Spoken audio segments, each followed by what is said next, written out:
Hi everybody. Today I am going to talk about the Destiny Principles of Living, of which there are 13, and today I am going to talk about the first one, which is living the principle of what is best for all. Okay, so I'm going to read the actual principle so you get the full context, but if you want to have a look at the other principles, I will include a link in the description so you can check it out on the forum and see what that's all about. Okay, so the first principle goes as follows. Living by the principle of what is best for all, guiding myself in thought, word, and deed to always, in all ways, direct all things to the best possible outcome for all.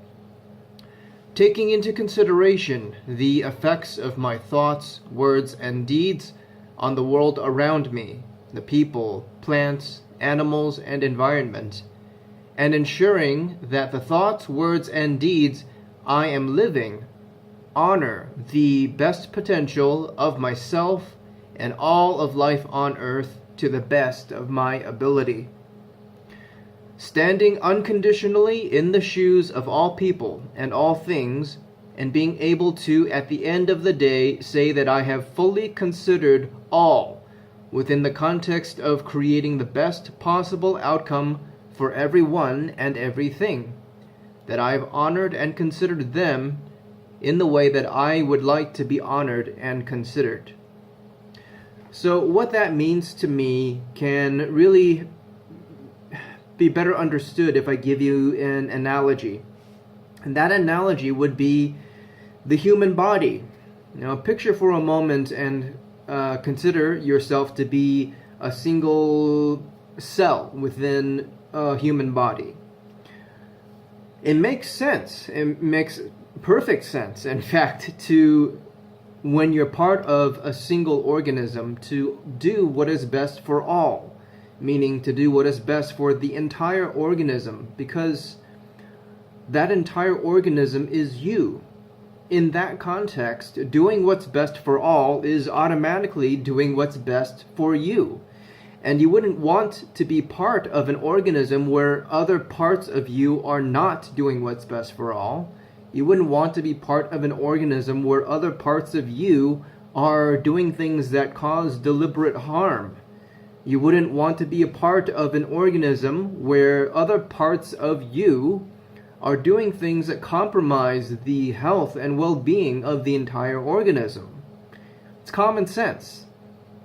But it gets tricky when we try to apply that to human beings and the context of our daily lives. Because unfortunately, we have been living in a state of separation. We've stopped considering that we, the human beings, are part of a single organism, that organism being life itself. And we've started acting in a lot of ways that are detrimental and abusive and harmful, not just to ourselves, but to each other.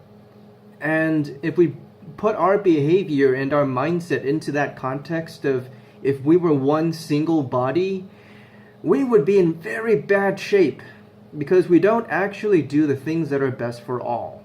We do things that are best for ourselves, or maybe best for our families, maybe best for our own communities, but rarely do we actually take everyone into equal consideration. So how do we do that? What does it mean for me to live what is best for all?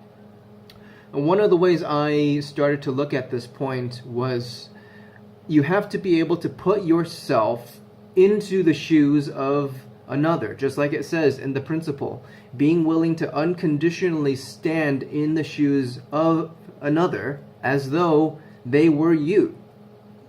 For me, what this practically means is whenever I'm looking at something, let's say a decision or something that I have to direct in my life, I move myself, I push myself to firstly make sure that I am letting go of my own judgments, letting go of my own filters, my own preferences, my own opinions, my own beliefs, so that I can fully consider, to the best of my ability, all of the other things that will be affected by my decision, by my choices, by my direction, as though they were me.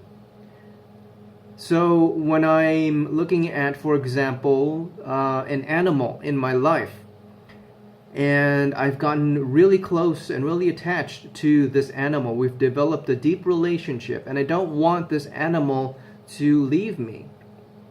But this animal, this companion of mine, is reaching a state and stage in their lives where they are unwell. They are getting old. They're starting to have health problems, and they may be in pain. And their quality of life is such that if they continue to live in that state, it will only bring more pain and, in a way, more suffering.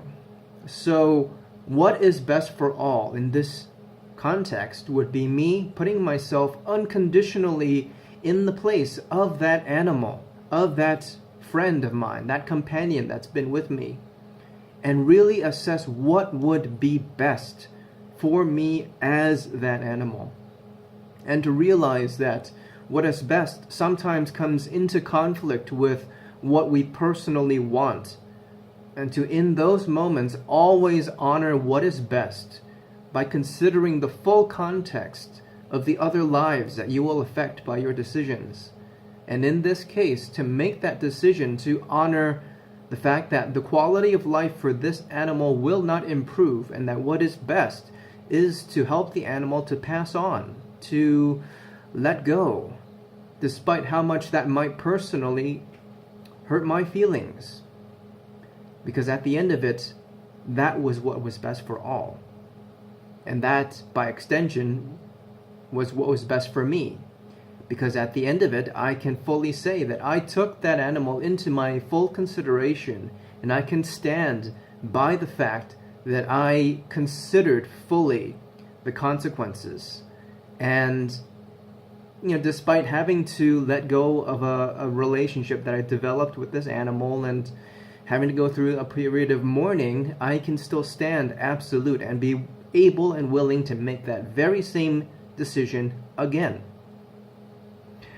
If we put it to a greater context, let's say you had the power of God for a moment. Just play with the idea. You have the ability to instantly save everybody from themselves, instantly remove all the problems in the world and create a utopia and be able to govern and be in control of absolutely everything. Would you do it?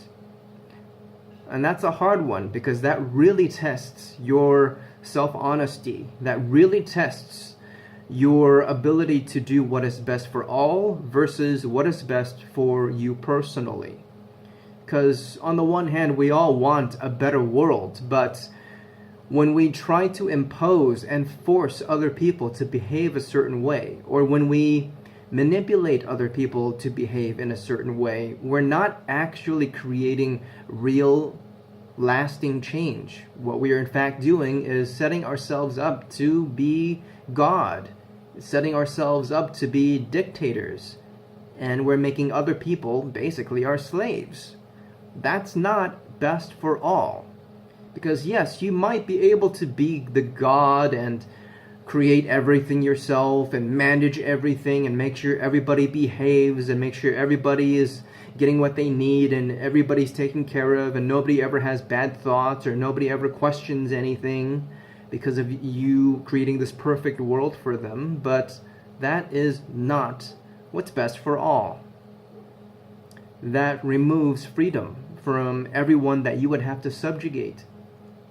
That removes personal responsibility and awareness from the people you would have to dominate and control. And that sets you up into a position of absolute hierarchy and power. And absolute power corrupts absolutely. And finally, another example would be relationships with yourself and with other people in the world. You also have to take full responsibility and stand in the shoes of the people in your life as well as yourself. Meaning, if you want to be part of a world that is trustworthy, if you want to be part of a world where other people will always consider you in the context of your life and do what is best to support you to be the best that you can be, then guess what? You have to be the same. You have to do that for others. And sometimes that means you have to give first, without any thought of what you might get back out of it. It means that you have to live by the principle of what is best for all, especially when it comes into conflict with your personal wants, your personal needs. And it also means that if you're part of a toxic relationship, you have to, first of all, consider your role in creating that toxicity. And you also have to consider, is it best for that relationship to continue the way it is?